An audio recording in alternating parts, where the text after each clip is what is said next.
Қайырлы күн баршаңызға. Бүгін сіздерге қысқа сақтайтын аджиканың рецептімен бөлісетін боламын. Әрі тәтті, әрі қышқыл осындай аджиканы менімен бірге жасаңыздар. Аджикамызды дайындау үшін бізге керегі қызанақ, тәтті қызыл бұрыш, яғни болгар бұрышы, сарымсақ, ащы бұрыш, тұз, қант, сірке суы, кориандр. Осылардан аджикамызды дайындайтын боламыз.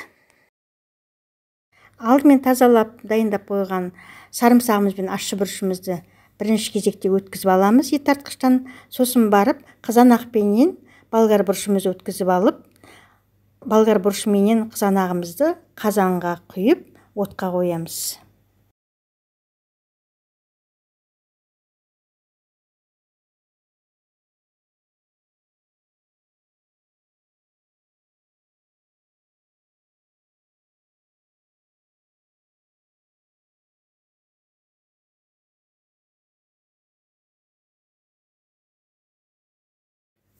Қыздар, барынша мүмкіншілік болса, осындай шойын қазанға дайындаңыздар. Алюминий қазанды пайдаланбай қойсаңыздар жақсы болады. Өйткені қайнаған кезде түбіне отырады, мына массашы, отырған кезде түбі жабысып қалады. Сондықтан да шойын қазанды пайдалануға тырысыңыздар.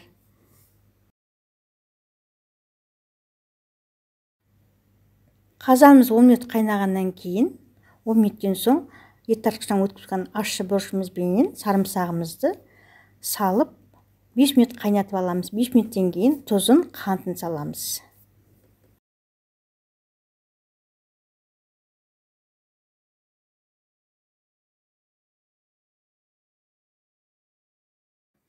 Енді қайнап жатқан қазанымызға 3 ас қасық тұз саламыз. 6 ас қасық толмаған қант салып араластырып 5 минут қайнатамыз.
Енді қазанымызға 3 ас қасық кориандр саламыз. 3 шай қасық сірке суын құйып 5 минут қайнатып ала беруімізге болады оттан.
Мінекей аджикамыз дайын болды. Енді таза банкілерімізге аджикамызды құйып аузын бекітеміз.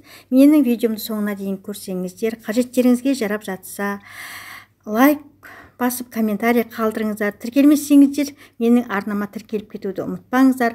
Алдыңғы уақытта шығатын менің видеоларымды бірінші болып сіз көретін боласыз.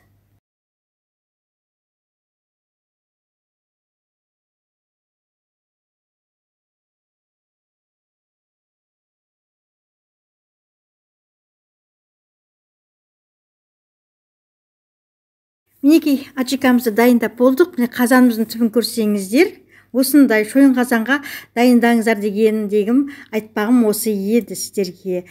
Алюмин кастрюль немесе эмаль кастрюльге дайындамай осындай шойын қазанға дайындаңыздар. Менімен бірге болғандарыңыз үшін рахмет, сау болыңыздар.